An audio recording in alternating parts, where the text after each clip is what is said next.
Hey everyone, so I recently had the chance to sit down with Dan Hummel, who is the author of what actually is really one of my favorite recent historical studies in general, but especially recent studies on American slash evangelical slash religious culture. It's called The Rise and Fall of Dispensationalism. I've reviewed it on my channel, so if you follow me, you may have already seen that video. But I was delighted to have the chance to sit down with Dan and talk through the contents of his book. We spend probably roughly the first half of the conversation talking about some specific sections of the history that he gets into, and particularly linger a bit on the Civil War era, because that was probably one of my most, I don't know, one of the areas of his book that I was the most interested in, the most fascinated by. So we talked a little bit about how that work relates to today and today's culture, and then we spend kind of the second half of the conversation getting at some of what I picked up on as some of the cultural impact of dispensationalism today. So we talk about some of the ways that it impacts some of the surprising aspects of our popular culture, but also our political culture and our rhetoric and things that are happening in just in our day that you may be surprised to see have kind of some roots in a dispensational theology and dispensational approach to the Bible in particular. Whether you're Christian or not, this has a big impact on our the American state of things. So, anyway, so this is my conversation with Dan Hummel, The Rise and Fall of Dispensationalism. I hope you enjoy. Welcome to Books and Big Ideas, what I'm reading, what I'm thinking about, with Joel Wentz. All right, hi everyone. I am here with Dan Hummel, the recent author of The Rise and Fall of Dispensationalism, and we've been chatting here just before hitting the record button. I haven't actually had a chance to say this yet, but I burned through this book, man. I ripped through this. It was so enjoyable to read. So kudos for doing a really rock solid historical study that's also just really fun to read, honestly. That's great to hear. Thank you. Yeah. And I showed it to a couple pastor friends of mine the other week, and you'll appreciate this. One of them saw the cover, and his first reaction was, "I think that book needs to come with a trigger warning," because he was apparently really indoctrinated in dispensational stuff. Yeah, they were going for that sort of Left Behind, Late Great Planet Earth color palette. And I that think. picture, oh yeah, it's they did some research on that. It definitely strikes a chord. But thank you for taking some time to sit down. This is fun. I'm really looking forward to talking about your book. And I want to start with just kind of a open-ended question. Let's assume that some of the people. So the pastor I just mentioned is a counterexample, but let's assume that some people watching this maybe have never heard of dispensationalism, or will look at that title and just have no idea even what that thing is. How would you, particularly to someone who's maybe not even a Christian or not from evangelical subculture, describe dispensationalism to them? Yeah, and I don't expect, I would guess most Christians, even if you just got them all in a room, which would be impossible, but all across the globe, most of them wouldn't recognize that term, dispensationalism.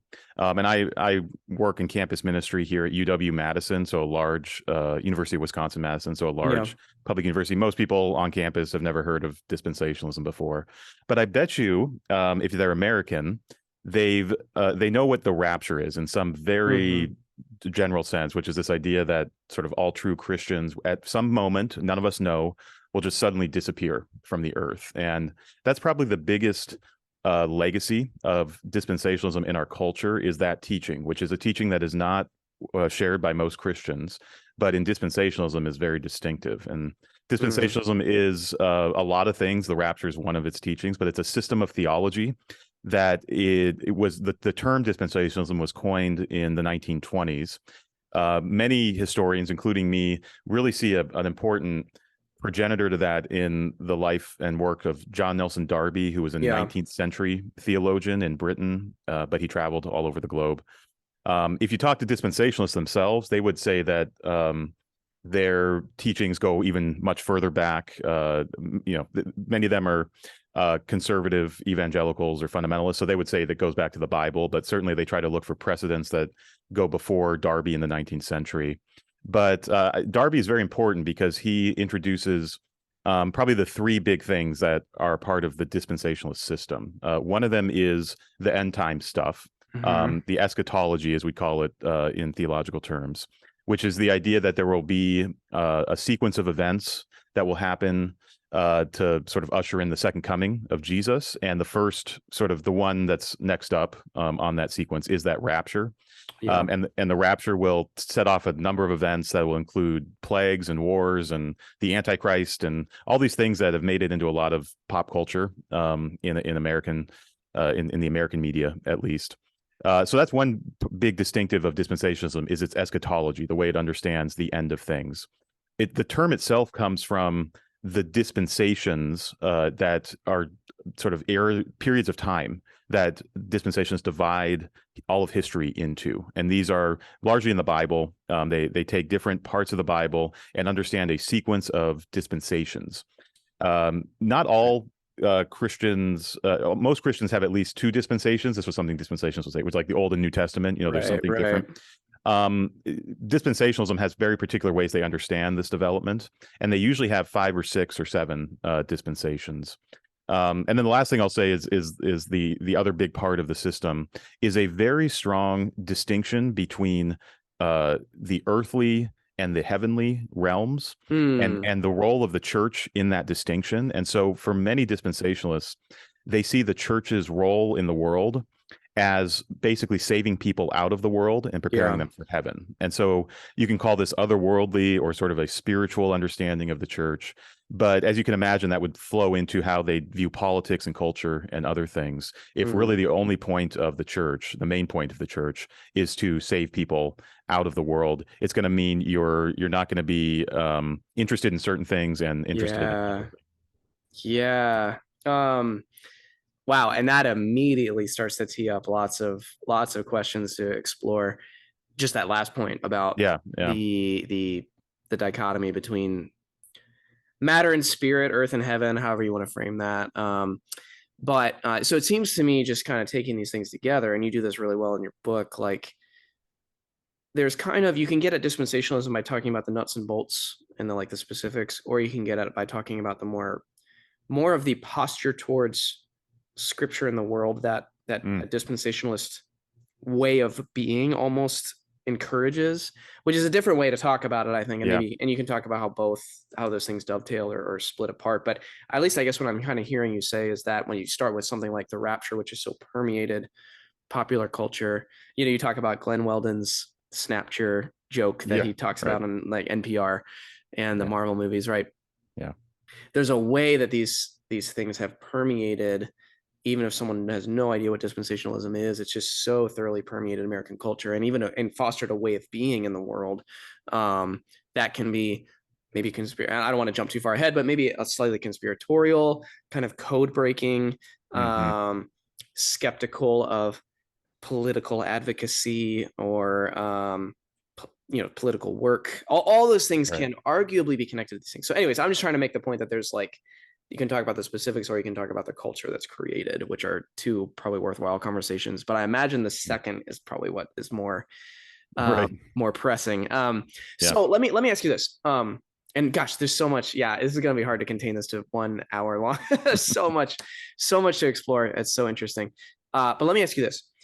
So given that definition of dispensationalism, I would love to hear why use that as a through line for an historical study, because there's so many historical studies on evangelicalism and the religion of America. So what provoked you, and you can talk about it personally or just intellectually, I don't know, what provoked you that this would be a worthwhile study to undergo and would be really illuminating right now? First of all, I grew up in the home that sort of assumed dispensationalism as the theology. So I start the book by talking about the bookshelf from my childhood that had, these names that no one else outside of that world probably cared about, but last names of major theologians in the dispensationalist tradition. So I've always been interested in that history. I also I got a PhD in history, in intellectual history, and I did sort of a weird topic for my dissertation. I looked at Christian Zionism, so sort of evangelicals who are very supportive of the state of Israel. And dispensationalism is part of that story, but it's not the main part. And so I had a lot of unanswered questions from that whole research project. And knowing the history, I also knew no one had really written a history of dispensationalism since about the 1970s, Mm, believe it or not. So, and there's so much wow. that's happened in the world of dispensationalism since the 70s. Yeah. There's been a ton of books on fundamentalism and apocalypticism and evangelical, Yeah. all these related things. But and many of them talk about dispensationalism, but I was feeling as I was reading those that they weren't really giving a full sense of what dispensationalism was, and that Yeah. it was a theology that was changing a lot over time. I actually think there's sort of a there's a way when as historians we have this term, and other historians have used this term of Orientalism, when Western scholars look at other parts of the world and they basically see much of that world as static, while the West is very dynamic and changing. So this has often been talked about the way that American and Western scholars look at the Middle East, and they Right. sort of Orientalize the Middle East. Well, there's a scholar decades ago that talked about that same phenomenon within conservative Protestantism, that many times scholars would look at something like dispensationalism, find something in the 19th century that sort of described what it was, and then just say, well, Mm. that must be what it is for all time. It's sort of static and frozen in that moment. And I knew that wasn't the case just from growing up in that world, but also being an intellectual historian. Yeah. So I was just interested in that sense. And then there's been a ton, as you mentioned, written on the evangelical world and politics and society and all that kind of stuff recently, and particularly by historians. Uh-huh. They've been really involved. I was wanting to contribute something that was a little more theologically focused. A lot of that literature is about culture and politics, Sociology. Yeah. theology, Hmm. and I also did want to do something that went a little further back than the post World War II period, which a lot of the Yeah. sort of Hmm. answers that people are giving right now, even historical answers for why is evangelicalism in the state of affairs it is in, tend to go back to maybe the 1920s or something, but Right. usually focus on, you know, Billy Graham and forward type Yep. stories. And I knew dispensations was older than that, and I was interested in seeing how sort of 19th century stories had ramifications all the way into the 21st century. So uh, Yeah. that was another sort of interest for me in trying to do a little longer arc, and make some of that 19th century stuff, particularly around the Civil War and Reconstruction and other things, relevant to how we're thinking about evangelicalism today. Oh man, that makes so much sense. And I'm even like things are kind of falling into place for me as you articulate that, because there are so many books that start with they either start with the Eisenhower-ish, civic religion out of post World War II, or they start with the fundamentalist modernist stuff in the Right. early 1900s. But yeah, but you're pulling on some threads that are really antecedents to all that stuff, and that might be I hadn't compared those things in my mind until you just said that, but that might be why your book has so much helpful explanatory power alongside some of those other studies, bring something Right. to them. And on that note, you just mentioned the Civil War. This would be a good, and the dynamic nature of dispensationalism too. This is a huge light bulb moment for me, and I think this would be a good place to kind of start to jump into some of the contours of your argument here. Sure. And also, the viewer should know we're not going to get to every. I mean, this book, as you just elucidated, this book covers a lot of historical ground, so we're not going to get that. So please read the book, get the book, read the book if you're interested in more that we jump around. But man, the whole Civil War era impact on dispensational thought, that was like revelatory for me to read. And I'm Mhm. someone who comes at this from, I would say I absorbed dispensationalism almost kind of by osmosis. My dad was a pastor. My family and even my dad and my church did not teach it, but it was just so much in the air, you Mhm. know. So I came at it from that. I tried to read the first Left Behind book when I was in middle school, and I actually thought it was boring, which is weird. I think most people like didn't have. I didn't have I it. was totally into them. You I were? was hooked. Oh Yeah. man. Yeah. I didn't have a theological, opposition to it. I just thought it was kind of lame. And I was like, I'm just gonna go back to reading Stephen King. But anyways, just so you know, a little bit of my like personal background there. I'm coming at this from like a general sense of kind of bumping into it, but not being like really thoroughly kind of Mhm. embedded in it.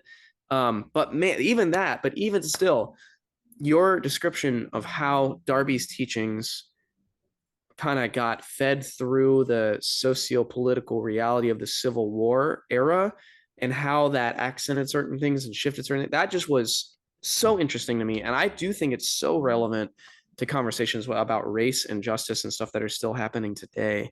So Mhm. I would love for you to just respond to that. Like, could you maybe outline a little bit of how you see dispensationalism being utilized in the Civil War era by some of the border state preachers you talk about, and what does that mean for today? Sure. One note on Left Behind. Yeah. I was really into the Left Behind books. I grew up a missionary kid, but ended up being in Colorado Springs for Oh, a okay. number of years. And so I went to I got the sixth book was signed by Jerry Jenkins from a signing in Colorado Springs. Okay. And then I didn't find out till years later.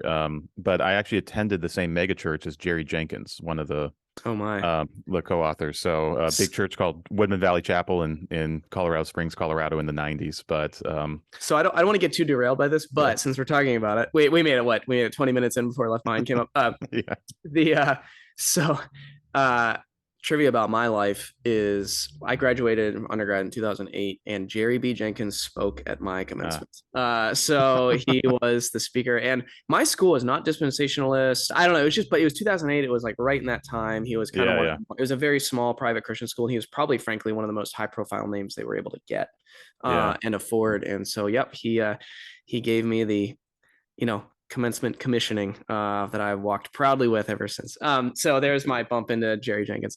Well, yeah, he's such a big figure. I'm sure if you're in the evangelical world, you probably have some at least 2 or 3 degrees separation from something with Jerry Jenkins. Yeah. Right? Like yeah, that's true. Yeah. Oh man. Okay. Well, the Civil War era. Yeah. So the question I came to, one of the questions I came to with this whole story was, why did dispensationalism, these teachings that Darby had, why did they suddenly become so interesting to some Americans in the 1860s and 1870s? Why not the 1840s or 1850s? Right. Darby had written a lot already by that point, but he was very frustrated that no Americans were interested in his writings. He was the founder of the Plymouth Brethren movement, which is in Britain and is sort of a very radical Protestant sect. Didn't believe in clergy class, didn't associate with other denominations, and so I was interested for why some of his ideas became interesting to American pastors in the 1860s and 1870s. And of course, one of the biggest contexts for understanding that period in American history is Civil War and Reconstruction. This is the dominating thing. Darby visits the U.S. for the first time in 1863, so it's like the same year as the the Battle of Gettysburg. So he's visiting a U.S. that is entirely gripped in war, and I end up landing on a few pastors who become the biggest champions of the rapture and other related teachings. The first real American generation to promote these things, who all happen to exist in the border states. So these are states that are on the northern side of the Civil War, but have very strong Southern sympathies. And much of the population actually would prefer to be part of the Confederacy, but because of the politics, they aren't. This fascinating. It'd be in a massively intense time to be a pastor. Yeah. You are trying to navigate these just torrential forces in your church. And so one angle of that is there is an end times angle to this. So many people were wondering, is the Civil War part of larger cosmic forces that are part of God's plans for the end of the world? There was a lot of speculation about that, and Darby had a lot to say about what to look for before the rapture. So there were some people in America who were just interested because of that. But the more important reason, I think, is because Darby's understanding of the role of the church, we've already mentioned that, is that the church's role is not to fix the world. That is a helpless cause. Dispensationalism is a premillennialist eschatology, and premillennialism is a version of sort of looking for the millennial kingdom, that sort of final stage that's basically looking for things to get worse and worse in the world until Jesus comes back to make them right. And so it wasn't a surprise to people who are premillennialists that the world's getting worse, but it also isn't the role of the church or of Christians to try to reverse that pattern or something like that. And so Darby's ecclesiology, his way of understanding the church as a heavenly people, was very attractive to these pastors. It made sense to them. It aligned with some of the arguments they were making even before the Civil War about how the church should not be involved in adjudicating slavery as an issue. Right. That's something for politicians to do. That's not something for the church to do. And so the major figure there is a guy named James Brooks in St. Louis, who becomes the mentor of Cyrus Schofield, who becomes very big because he writes the Schofield, or he Right. creates the Schofield Reference Bible. And Brooks is very explicit about, he calls it a conversion to premillennialism and a conversion to the Darby way of thinking right after the Civil War in the late 1860s. And he's very clear about why he's doing this. It's because he sees all of the debates over racial justice, over what's going to happen to Southerners, and are they going to be punished after the war? He sees all this stuff as not the role of the church. He thinks it's just going to divide the church like crazy. And so he says, we need to be focused on missions, and we need to be focused on discipleship, and that these things aren't really political. These are beyond politics. And Brooks is the first of many pastors who sort of take that line in the Reconstruction era, and become sort of the purveyors of the whole bundle of ideas that Darby was teaching for an entirely different reason than Darby ever imagined. Darby didn't really care about American politics. He wasn't an American. But his teachings find resonance among a whole class of Americans in this period because of the socio-political realities. At least that's your argument, right? And I think it's a persuasive one. And gosh, do I even need to like draw the explicit connections to today? Like, I mean, it's right there. The temptation to. I mean, so much that one interesting thread is the constant temptation to just focus on outward global missions as to keep the peace here. I mean, that's still very, very salient. But even just more broadly, and especially as it relates to race and racial tensions and divisions and not wanting to divide a congregation, like let's latch onto these theological teachings that give us kind of sophisticated language and permission almost to go in that direction. And I got to say, as a pastor, that is like deeply chilling. And to me, this pattern of that you lay out, and that's not exclusive to, dispensationalism by any means, but this pattern of like socio-political realities are almost the given. And then you look for a theological system that lets you kind of operate as comfortably as possible, given that. Yeah, and I wouldn't say it. I mean, it's sort of I would call it like a dialectic. Like, I don't think I'm not so cynical to think people are just using theology instrumentally. I think someone like Brooks, that pastor in St. Louis, he had his first church actually collapsed during the Civil War because of these tensions. Wow. He refused to pray for the soldiers because he thought that was, and this was before he sort of had developed it in a systematic way, but he thought that was not the role of the church. And I actually sympathize with some of what he was going through.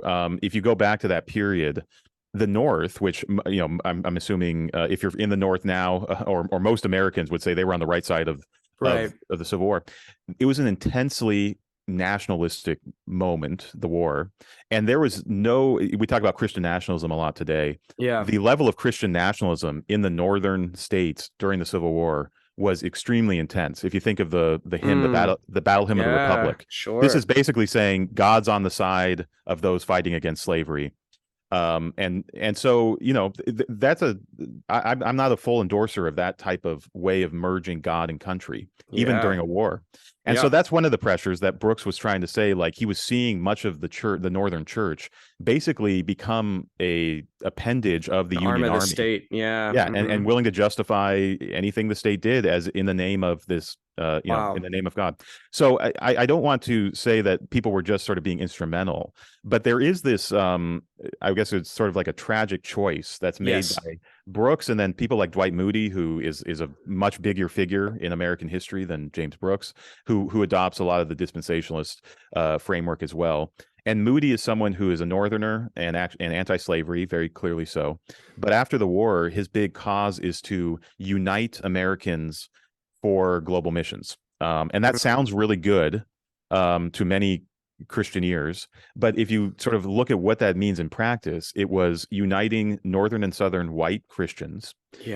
And the way you would do that is you would not bring up controversial issues, like things that would divide those Christians, the Northerners and Southerners, would be seen as detractions from the unity that was needed for missions. And so that means you don't bring up race, because it's very divisive to talk between Northerners and Southerners about slavery, about Reconstruction, and the emerging Jim Crow regime in the South.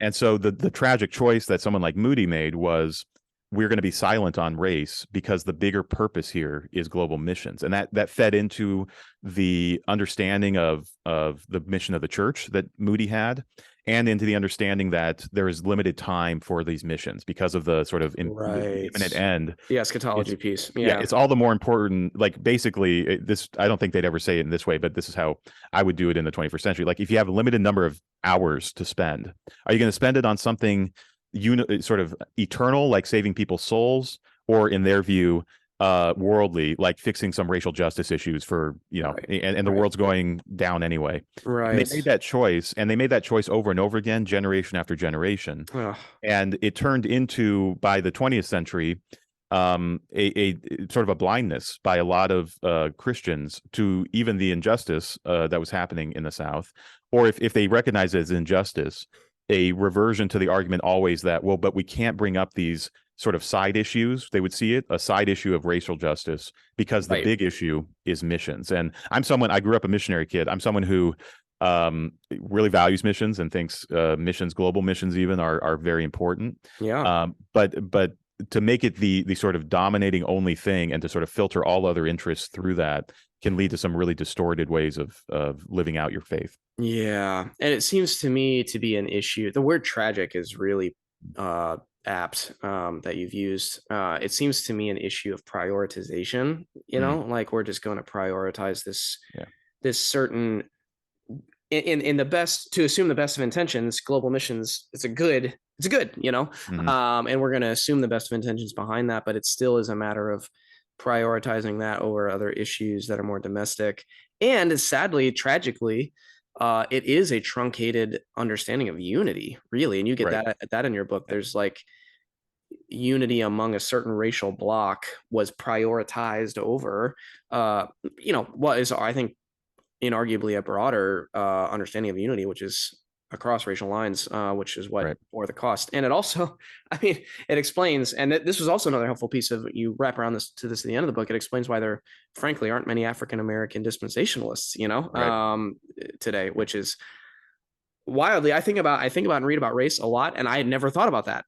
I never thought about that particular kind of demographic reality in our culture. So fascinating. I'm glad you brought up Moody, because I wanted to go to him next. So like, how do you, continuing this theme of the dynamic nature of dispensationalism, so it gets kind of squeezed through the political tensions and divisions of the Civil War, and then it gets, I guess, massively popularized by a Dwight Moody figure. You've already talked about the global missions piece, but what are some other ways you see his legacy as it relates to dispensationalism playing out? And he's someone who is, like in the 20th century, Billy Graham, who is basically such an important figure for the evangelical world that almost everyone in a certain era has some relation to. Wow. And maybe we could say Jerry Jenkins is the more recent one. I don't know. I wouldn't put him on that level, but for Moody, basically between 1870 and 1900, I think Moody dies in 1899, so 1900.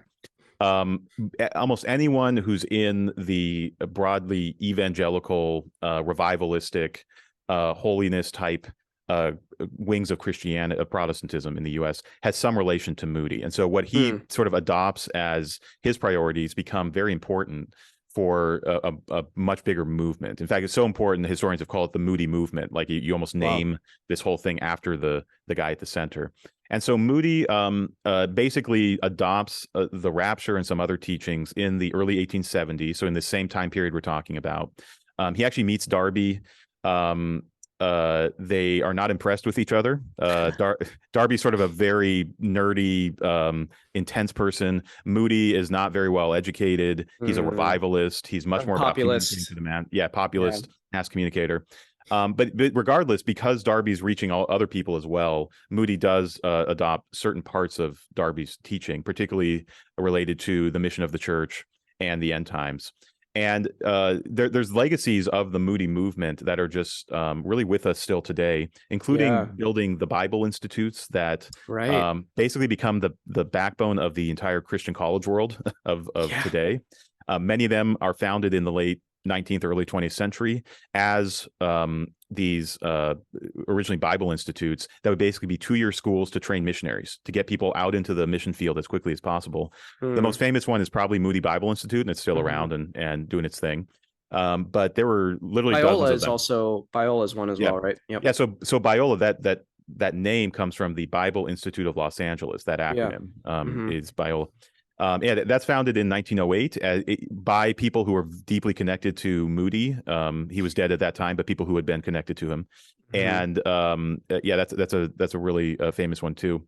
And so Moody's legacy lives on through all of the inspired educators who use the Bible Institute model to develop this whole education ecosystem. Yeah. Moody's also at the forefront of global missions, as we've mentioned. So there are just a ton of mission agencies that are founded in the late 19th, early 20th century that are all around the globe still, in Latin America, Africa, different parts of Asia, that were inspired by Moody and the people around him. And that's actually one way. I don't go into it a lot in the book, but there's a global history to dispensationalism because the missionaries that were sent to these places basically assumed dispensationalist theology. And so when they were teaching people in those countries sort of the proper way to read the Bible, they would teach them a dispensationalist way to read the Bible because that's what they thought was right. Right. So that's another legacy. And then the last one I'll say is that a number of the people who become the sort of systematizers, or the people who really make dispensationalism a theology that can be reckoned with at like a seminary level, Right. are deeply connected to Moody. And so I mentioned already Schofield. He is someone who is trained by James Brooks, that pastor in St. Louis, but ultimately gets tied up in the Moody network. Actually, it gives the main eulogy at Moody's funeral. And he creates this Bible in 1909 called the Schofield Reference Bible, which becomes the most popular Bible in the fundamentalist world. Yeah. And the distinction there is the Bible has annotations or notes at the bottom of the page to give the reader help in understanding what's happening in the actual text. And those notes are dispensationalist notes, and Schofield sort of channeling all of the different dispensationalist conversations happening at that time and trying to put it all down at the bottom of the Bible. And so for millions of people in the next few decades after that, they're reading the Bible, and it's a very confusing book, as you know. Like there's a lot there that you have to sort of check. And this is, pre-internet, pre any type of access to mass information. And Schofield's notes are very easy to understand. They're not sort of citing scholars and stuff. They're just giving Schofield's take on things. And that becomes sort of a default mode of reading the Bible, is the Schofield Reference Bible. I had one growing up. I talk to people all the time now who they were gifted as their first Bible. And these were like people growing up in the 90s or 2000s, a Schofield Bible. Yeah. And Schofield was deeply tied into Moody as well, and was part of that whole system. So Moody is it's hard to overstate his influence on late 19th century evangelicalism, and we still sort of are living in the aftermath of many of the people he inspired today. Wow, man, oh man. We don't have time I would love to just keep tracing this decade by decade, because it flows through the fundamentalist modernist controversies right into Billy Graham and World War II era, and then that sets the stage for the pop, you call it pop dispensationalism, I believe, that last era. Instead of, I'd love to do that, and again, I want everyone to read the book. So I read the book and it's just such a fascinating narrative. But instead of doing that, I'd like to just talk about, if we could talk about some of the like cultural pieces of all of this stuff that I found so fascinating. We've already talked a little bit about the thrust towards missions and the reluctance to engage with like worldly, quote unquote, social issues that flows out of this. A couple of the things I wanted to bring up that I thought was just so interesting.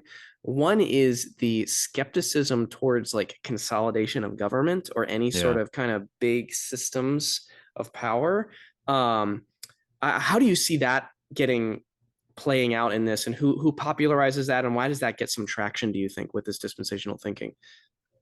It's one of the more interesting angles. I didn't know anything about a lot that was written by dispensationalists about this sort of aversion to concentration of power.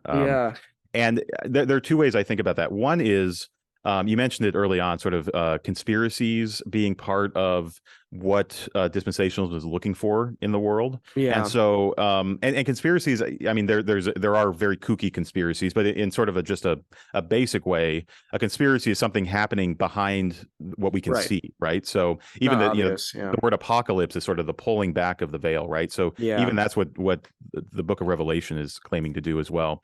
And so because of the dispensationalist understanding of the end times, which is that, and you can, if you did read Left Behind, listener, you can just sort of check in on the plot of that. Yeah, yeah. There's going to be a one world government. There's going to be this sort of heretical one world religion that is going to be forced onto people. There are going to be sort of geopolitics that lead to the sort of reconsolidation of something like the Roman Empire. These are all things in the dispensational system. And so these are all things about sort of concentrating power in a small group of people that are going to use it for very bad ends. And so that's one way to think about this. This is already sort of built into the expectations of the eschatology. And so when dispensationalists are just looking around the world, think of World War One, think of the rise of Hitler, like these things look like things they're like leading NATO. toward things like NATO. The UN becomes a major one after World War II. They see this is the lens through which they're going to interpret this stuff. So unlike maybe a non-Christian or a different type of Christian who would see something like the UN as this potentially really positive development because it's bringing people together, letting them cooperate around peaceful things. For dispensationalists, and it looks the opposite. It looks like this is the beginning of the consolidation of power. I'd say the other thing is that a lot of this world, I call it world system thinking, because that's the term they use. They saw the whole world as sort of like merging into one system. Emerges in the early 20th century. And the other thing that's happening at this time is sort of the lead up to the fundamentalist modernist controversies. Right. And the modernists, the people who are more liberal in their theology, who are being more critical of the sort of authority of the Bible, many of them are moving into the ecumenical mode, and that's another consolidation according to this view. Oh man, there's a merging of denominations, there's a merging of organizations. A lot of this, there's some great work recently done by the historian Darren Dochuk on the funding behind this. A lot of this is being funded by the Rockefellers, like oil barons, basically. Oil, which is in collusion. We know about the Rockefellers; they were very much in collusion with the U.S. government to get certain benefits and all that kind of stuff. So you can see how you'd put all this together, and you'd see sort of the more liberal side of Protestantism as just another version of this consolidation that's happening. That's sort of presaging the end of the age. So that's a type of social critique that emerges in the 1900s, 1910s, and then I think really sticks with dispensationalism up to today. Like that's a storied social critique. But it was important for me to understand that there was a social critique that dispensationalism was offering. That's true. That gave a lens to look at basically anything happening in society. And they had, just like all of us do, they had certain default ways of thinking through these things that made sense in the system that they were working with. Yeah. Oh man. There's like where my mind is going a few places with that is like I grew up around a knee-jerk negative reaction to anything quote ecumenical. That was just, it was just very, very anything was very suspicious of that.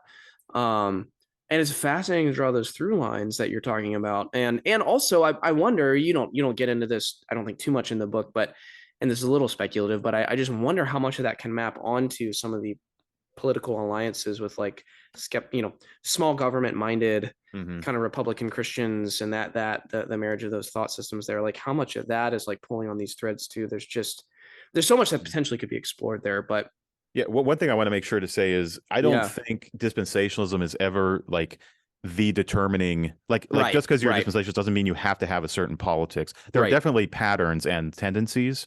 But and there's other things going on, obviously, like dispensationalism was the only thing in these people's lives that is shaping their worldviews. But I think it does sort of prejudice you, if you're using that word neutrally, but just sort of bias you towards certain ways of thinking that would lead you to be more interested in decentralized and smaller governments, because that doesn't look like that's not going to be a threat in sort of the eschatological sense that a centralized government would be.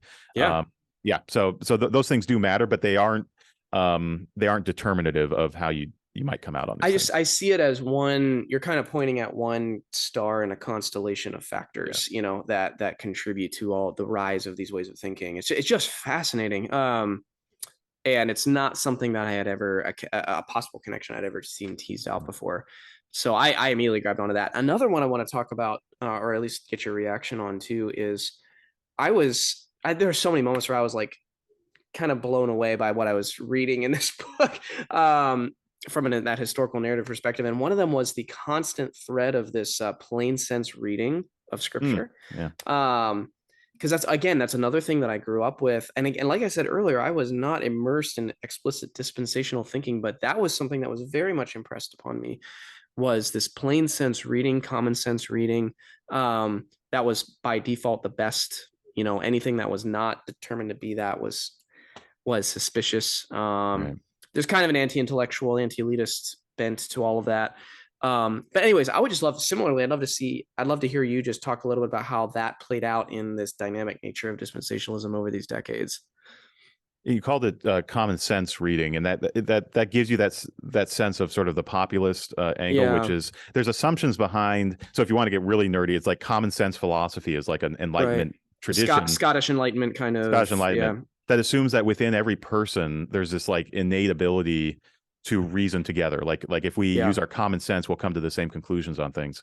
And if you put that under your hermeneutics or the way you read the Bible, then the assumption is that you don't need any extra instruments or any extra experts to tell you what's in the Bible, that it should be sort of apparent to you.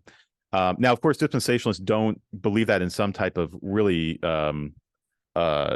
unthinking way, because we talked about the Scofield Bible. Like, this is giving you annotated notes at the bottom, but the notes were always meant to help you understand the plain sense of and the recognition that there's a lot of history and culture differences between the biblical writers. But this plain sense reading, or sometimes called the literal reading, would or in if you go to seminary, it's the historical grammatical method, because they're really trying to sort of isolate each sentence, each word, and give it sort of its most common usage, and that to them will sort of produce the most accurate understanding.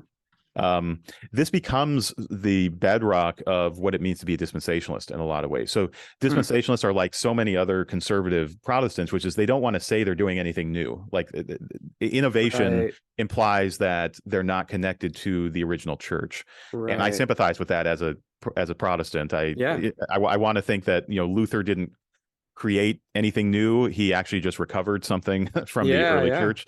But the way that this ad fontes was, back to the source, was one of the rallying cries in a lot of reformational thinking. So right. And so the dispensationalists are in that mode, so they're not being any different than other Protestants, but they're claiming that they're not claiming that they have a system of theology. They're claiming that a plain reading of Scripture is just going to produce the dispensationalist system. And so anything that moves outside of a plain reading, and to them that would include any type of allegorical reading of the text, which has a long history in Christian tradition of reading a lot of things as sort of not actually the literal words on the page, but tapping into a deeper spiritual truth or something like that, or any type of spiritualization, as they call it, of particularly prophecy. So the idea that a very obvious one would be, is Jesus going to literally return in bodily form, or is that more of a spiritual return? And because they were on the conservative side of the modernist fundamentalist controversies, many modernists would say, actually, it's not going to be a literal return. It's going to be a spiritual return. And so the plain reading was seen as sort of the orthodox reading, or the reading that was preserving the confessions and the sort of historic creeds.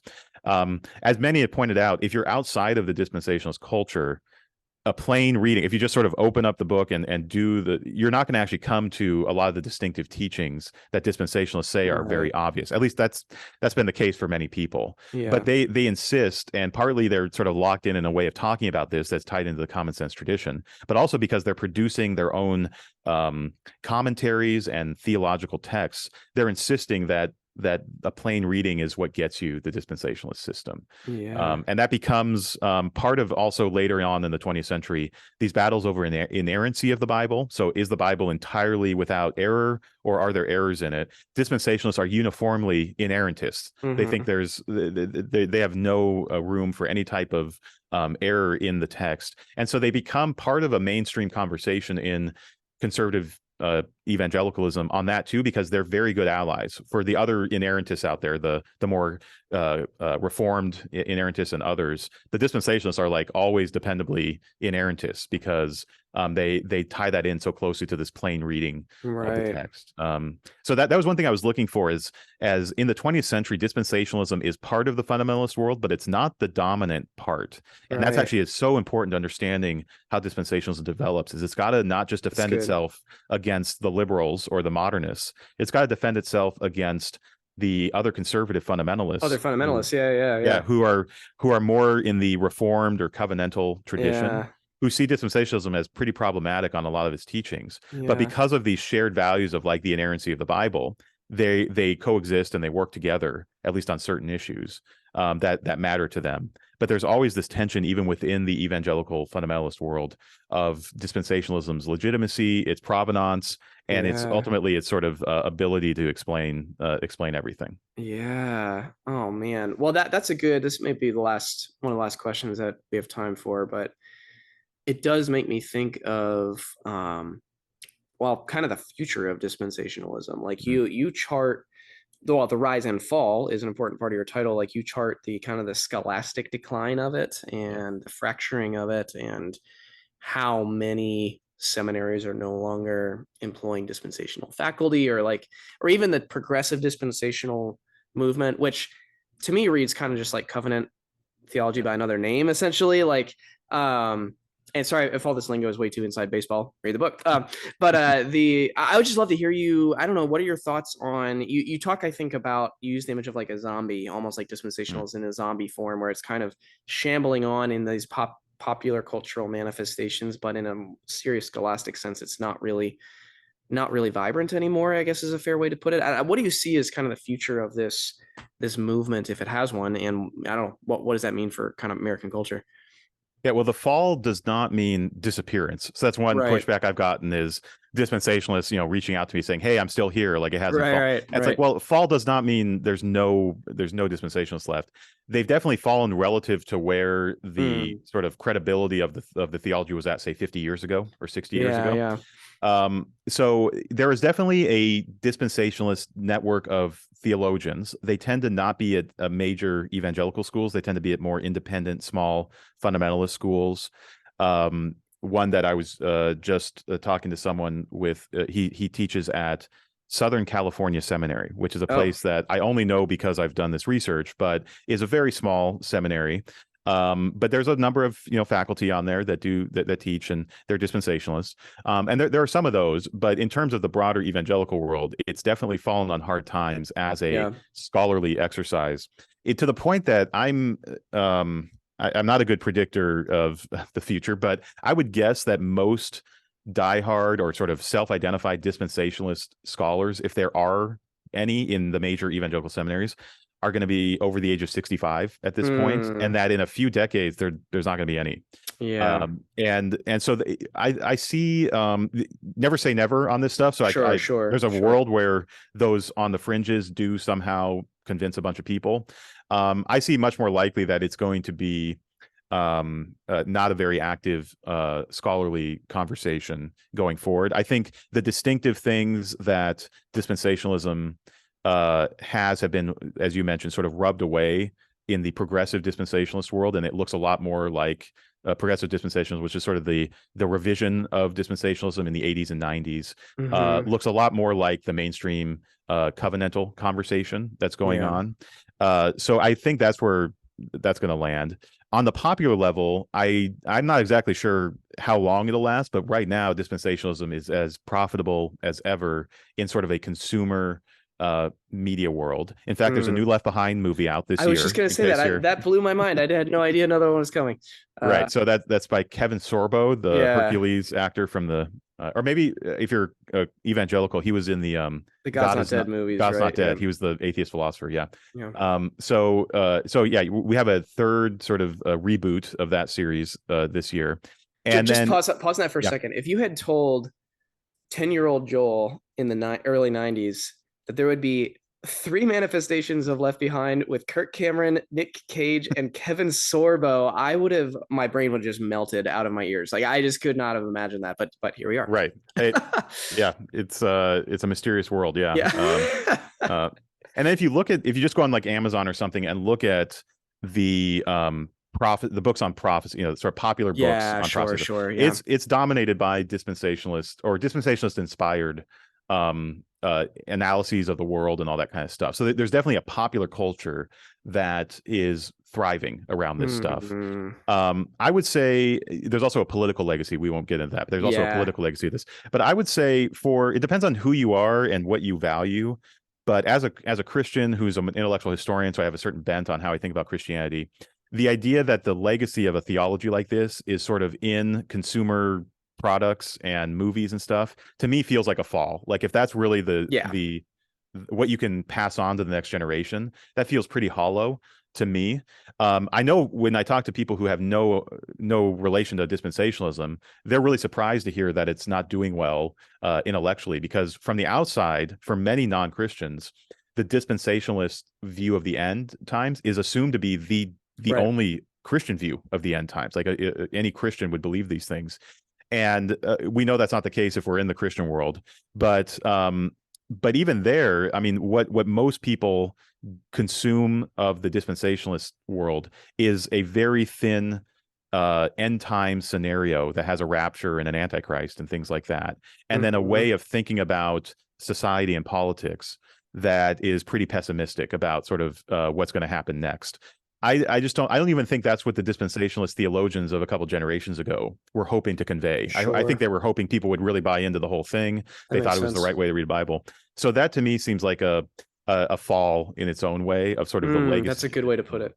And that's where that zombie language, I don't know if I came up with the zombie language, but the idea of like there's something walking around that is definitely doing something, but it doesn't seem to be aiming in the direction that a conscious being would be aiming for. It seems to be driven by sort of base instinct. And I think that if the base instinct is sort of commercialism and consumer culture and then politics, that's sort of where dispensationalism is being driven these days.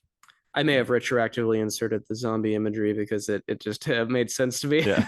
I'm a sci-fi guy, so I think it was actually, so we talked about, I was on the Holy Post, which is another podcast. I think actually the host of that, Phil Vischer, the VeggieTales guy. Oh, maybe I think he came up with that term. So gotcha. I'll credit where it's due. You go. I'll cite it. Yeah. I do love that podcast too. Man, oh man. Well, I know we're bumping up against the end of our time. I want to ask you about what you're working on next, but I just also wanted to say, in light of everything you just talked about the fall and the pop cultural impact and all that stuff, in the future, for me and potentially for, I don't know the scope of kind of the people who watch these videos on my channel, but I get the sense a lot of them are similarly like evangelical or quasi-evangelical background who are trying to figure out how to make it intellectually, if it has any intellectual heft to it, all of that stuff. That's very much my story.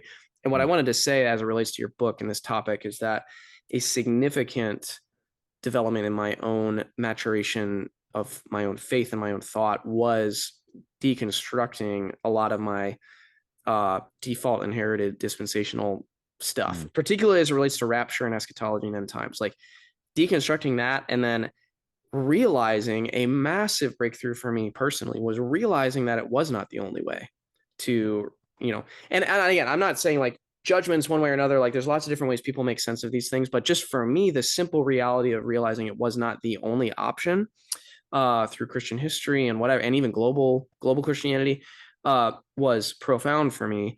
And so interestingly, even though I was not, like I said a few times, immersed in dispensationalism explicitly, it still had a major impact on me. And then it was kind of breaking out of that way of thinking that frankly was a reason why I'm still a person of faith today.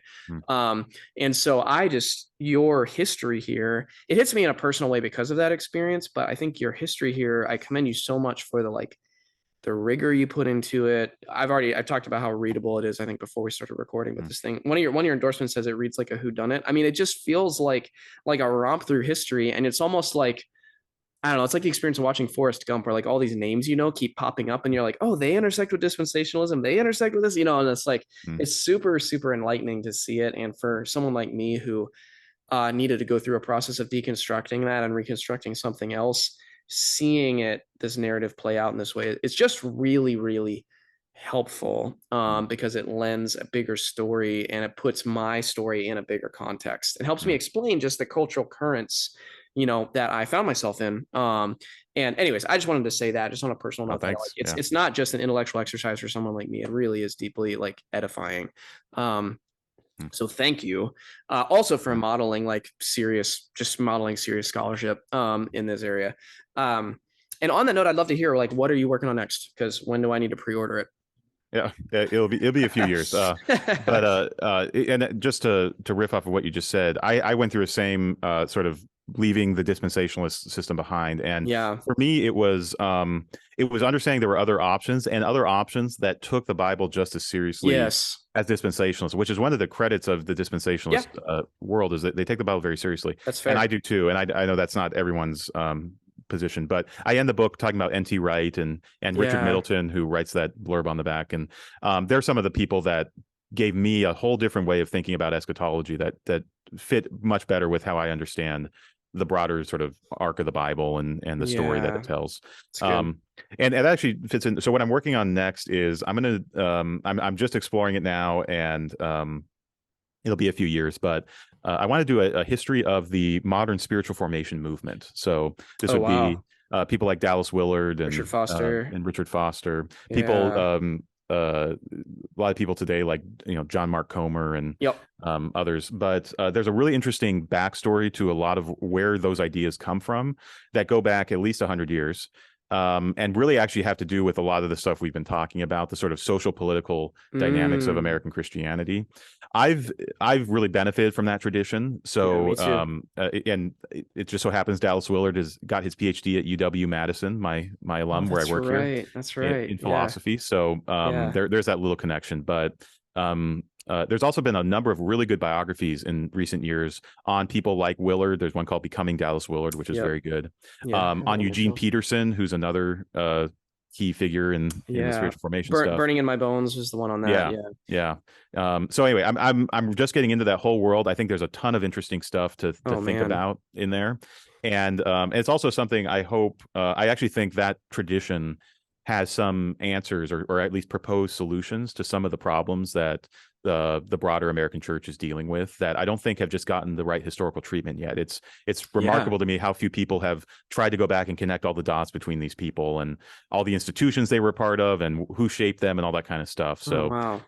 I'll be working on that for the next few years. A whole different topic than dispensationalism, Yeah. but in Yeah. some ways there's actually a lot of, it's not that big of a world. So there's a lot A lot of overlap. Yeah. of it. Willard grew up a dispensational, other things like that. Yeah. You come across pretty regularly. But Wow. yeah, that's what I'm working on. Yeah. Well, that honestly sounds excellent, and I'm excited to see what you're able to produce. Because that's a fascinating. Even you articulating that, it does occur to me. Yeah, I've never even thought, what is the story there? Why the Yeah. emergence Yeah. of those ideas at the time in which they came and the people through which they came. That's fascinating. So, well, that's an exciting thing to look forward to. We'll definitely have another conversation maybe in 2027 or something about it. Yeah. But Godspeed on that. That'll be great to look forward to. And Great. one more Thank time, you. thank you for your work in this project. It's been a really, really fun to get to know you in this conversation and talk to you a bit about it. And Thanks, Charles. Pleasure being with easily, you. easily go a couple more hours, Yeah. easily. But thank you. Thanks.